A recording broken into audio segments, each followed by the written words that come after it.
معزز سامعین و حاضرین و ناظرین، ابھی جس موضوع پہ ہم نے بات کرنی ہے مختصراً وہ والدین کے حقوق کے حوالے سے، والدین کی عظمت کے حوالے سے۔ یقین جانیے والدین کی بہت بڑی عظمت و شان ہے۔ آپ قرآن مجید کو پڑھیے، اللہ تعالیٰ نے اکثر مقامات پہ جہاں اپنی عبادت کا حکم دیا ہے تو والدین کے ساتھ حسن سلوک کا حکم بھی ساتھ ارشاد فرمایا ہے۔ اے لوگو میری عبادت کرو تو والدین کے ساتھ حسن سلوک کرو۔ یقین جانیے اس دنیا میں اللہ اور اس کے رسول کے بعد والدین ایک بہت بڑی دولت ہے۔ دیکھیے آپ حضرت موسیٰ علیہ نبینا علیہ السلام اور حضرت خضر علیہ السلام کا قصہ پڑھیے 15ویں اور 16ویں پارے میں کہ وَكَانَ أَبُوهُمَا صَالِحًا، اگر آباء و اجداد نیک گزرے تھے تو ان کی نسلوں میں ان کے خزانے کی حفاظت کی جا رہی ہے۔ اور پھر یہ والدین کی عظمت ہے۔ جب حضرت یوسف علیہ نبینا علیہ السلام کے پاس ان کے بھائی آئے اور واپس جانے لگے اور آپ نے اپنے بھائی حضرت بنیامین کو اپنے پاس رکھا تو ان کے بھائیوں نے یہ عرض کی یا ایھا العزیز ان لہ ابن شیخا کبیرا، کہ اے پیارے یوسف ہمارے باپ تو بوڑھے ہو چکے ہیں، اس بچے کے باپ بوڑھے ہو چکے ہیں۔ اور پھر یہ بھی بتایا وَبِيَضَّتْ عَيْنَاهُ مِنَ الْحُزْنِ، ان کی آنکھوں کی بینائی چلی گئی ہے۔ بس حضرت یوسف علیہ نبینا علیہ السلام کو یہ سننے کی دیر تھی کہ میرے والد صاحب کا یہ حال ہے تو بس تڑپ اٹھے۔ جب والد کا نام دل میں آیا اور یہ بات بتائی کہ بوڑھے ہو گئے اور نابینا ہو گئے ہیں تو تڑپ اٹھے اور فوراً فرمایا اذهبوا بقمیصی ھذا فالقوا علی وجہ ابیۃ بصیرا، فرمایا لے جاؤ یہ میرا کرتا اور میری قمیص میرے والد صاحب کے چہرے کے اوپر ڈالو تو اللہ بینائی کو واپس لوٹا دے گا۔ یہ والدین کی عظمت ہی ہے کہ حضرت یوسف علیہ نبینا علیہ السلام باپ کا نام سن کے تڑپ اٹھے۔ پھر اس سے اگلے رکوع کو آپ پڑھتے ہیں، جب حضرت یوسف علیہ نبینا علیہ السلام کی بارگاہ میں ان کے پاس ان کے والد محترم حضرت یعقوب علیہ السلام آئے، وَرَفَعَ أَبَوَيْهِ عَلَى الْعَرْشِ، حضرت یوسف علیہ السلام نے اپنے والد کے لیے تخت لگا دیا، باپ کو تخت پہ بٹھایا اور لوگوں کو بتایا کہ والد کی یہ عزت ہوتی ہے۔ اس لیے اللہ رب العزت قرآن مجید میں ارشاد فرماتا ہے وَلَا تَقُلْ لَهُمَا اُفٍّ، اے لوگو انہیں اف تک بھی نہ کہو۔ اور میرے پیارے حبیب صلی اللہ علیہ وسلم نے فرمایا ماں کے الجنت تحت اقدام الامہات، جنت ماؤں کے قدموں کے نیچے ہے۔ تو باپ کے بارے میں فرمایا الوالد اوسط ابواب الجنہ، اے لوگو جو جنت کا مین دروازہ ہے وہ باپ ہے۔ لہذا جنت کے حصول کے لیے اگر ماں کی خدمت عزت کرنا ضروری ہے تو باپ کا ادب و احترام کرنا بھی ضروری ہے۔ لیکن افسوس کے ساتھ کہنا پڑتا ہے یہ ایسی ہستیاں جنہوں نے اولاد کے لیے سب کچھ کیا، چاہے اولاد اپاہج جو معذور ہے تو والدین تب بھی پیار کرتے ہیں، اگر اولاد ٹھیک ہے تو تب بھی پیار کرتے ہیں۔ کسی کے ذہن میں یہ بات نہ آئے کہ والدین شاید اولاد سے اس لیے پیار کرتے ہیں کہ بڑے ہو کے ان کے کام آئیں گے۔ اگر یہی مقصد ہوتا تو اپاہج اور معذوروں کو تو پھینک دیتے۔ نانا والدین ایسا نہیں کرتے، بلکہ ان بچوں سے دوسری اولاد سے بھی زیادہ پیار کرتے ہیں، ان کی دیکھ بھال کرتے ہیں۔ لہذا نوجوان تمہیں کسی گھمنڈ میں نہیں رہنا چاہیے کہ میں یہ ہوں میں وہ ہوں۔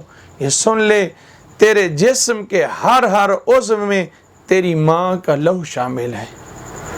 اور یہ میری بات ذہن میں رکھے، یہ اگر تو چلتا ہے تو بولتا ہے اور یہ مت سمجھ کہ والد صاحب نے تجھے سے روٹی دی ہے، والد صاحب نے تجھے مکان دیا ہے، والد صاحب نے تجھے یہ گھر دیا ہے، یہ سارا کچھ دیا ہی دیا ہے، تو یاد رکھ تیرے وجود کا جو سبب ہے وہ بھی تیرا باپ ہے، تیرے والدین ہیں۔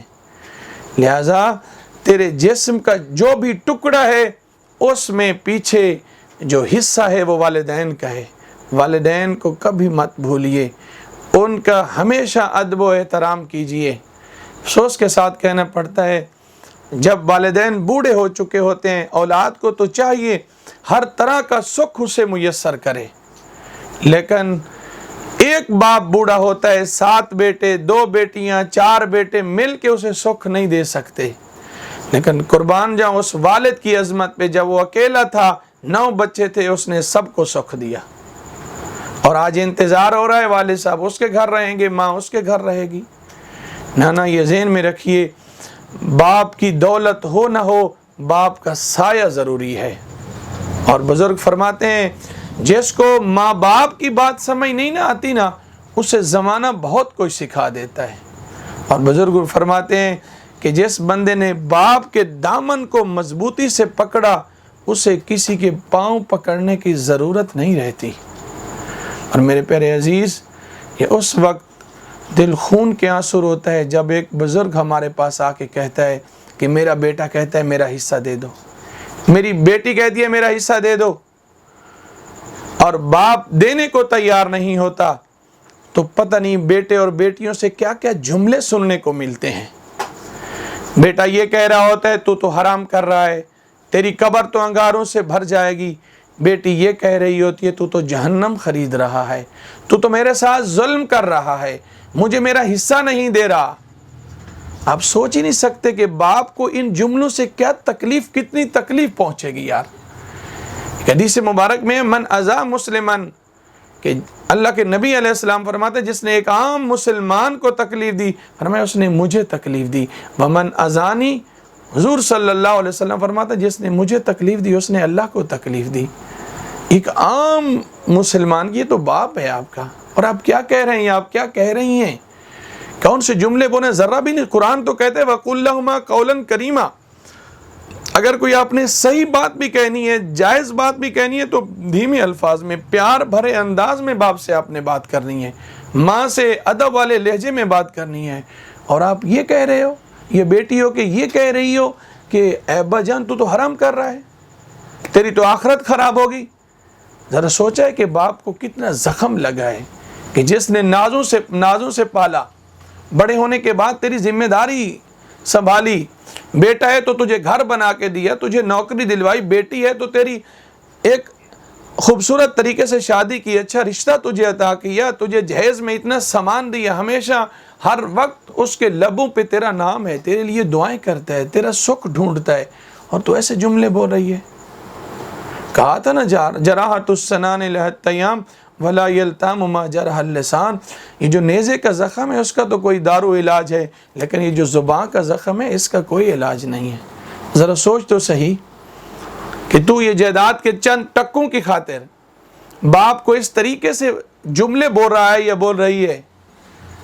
اگر باپ تیرا ان جملوں کی وجہ سے ناراض ہو کے اس دنیا سے چلا گیا، اور آپ تو کہہ رہے ہو، یہ کہہ رہی ہو کہ باپ کی قبر کا یہ عالم ہوگا، تو تیرے آخرت کا کیا عالم ہوگا؟ اللہ کے نبی علیہ السلام نے فرمایا لا يدخل الجنت عاقن، جو والدین کا نافرمان ہے وہ جنت میں داخل نہیں ہوگا۔ تیرا کیا حال ہوگا؟ اللہ کے پیارے نبی علیہ السلام کی بارگاہ میں ایک بیٹا آیا اور ایسے والد صاحب کی مال کے حوالے سے کوئی شکایت کی کہ میرا باپ میرا مال لے لیتا ہے۔ مسند احمد کی حدیث مبارک ہے، اللہ کے پیارے نبی علیہ السلام نے فرمایا انت ومالک لابیک، کہ تو بھی اور تیرا مال بھی یہ سارا تیرے باپ کا ہی ہے۔ حضور نبی کریم صلی اللہ علیہ وسلم تو یہ درس دے رہے ہیں۔ اور یہ بھی ذہن میں رکھیے، جب تک والد صاحب زندہ ہیں، جتنی جائیداد ہے، چاہے ماں ہے چاہے باپ ہے، جس کی جتنی جائیداد ہے اس کے وہ خود مالک ہے، کسی بیٹے کسی بیٹی کا کوئی حصہ نہیں۔ والدین اگر بطور تبرع و احسان دینا چاہتے ہیں تحفے کی صورت میں تو وہ دے سکتے ہیں، لیکن اگر وہ نہیں دیتے تو ان پہ کوئی گناہ نہیں ہے، کوئی وہ ظلم نہیں کر رہے، کسی بیٹے یا بیٹی کا کوئی مطالبے کا حق نہیں بنتا۔ قرآن کہتا ہے للرجال نصیب مما اکتسبوا وللنساء نصیب مما اکتسبن، جو باپ کا ہے سارے کا سارا مالک باپ ہے، جو ماں کا ہے ساری کی ساری مال کا ماں ہی ہے۔ تیرا حصہ بنے گا تو والد صاحب کے یا والدہ صاحبہ کے وصال کے بعد، اور کیا معلوم تو والد صاحب سے پہلے ہی فوت ہو جائے، تیرے اور بہن بھائی ہیں تو پھر تو تیرا حصہ بھی نہیں ہوگا۔ لہٰذا میری آپ سے درد مندانہ اپیل اور گزارش ہے کہ ایسے جملے بول کے والدین کو تو تکلیف دے ہی رہے ہیں، کم از کم اپنی آخرت کو خراب ہونے سے بچائیے، اور والدین کو آخری عمر میں سکھ دینا تھا آپ نے، سکھ کی بجائے اتنے دکھ دے رہے ہیں کہ آپ سوچ نہیں سکتے کہ والد صاحب کس کے آگے شکایت لے کے جائے، کس کے پاس جائے کہ میری اولاد میرے ساتھ یہ سلوک کر رہی ہے۔ افسوس، کاش کہ تیرے دل میں اتر جائے میری بات۔ اس ویڈیو کو شیئر ضرور کیجئے، ہو سکتا ہے آپ کے ایک شیئر سے یہ بات کسی کے دل میں اتر جائے۔ جزاک اللہ۔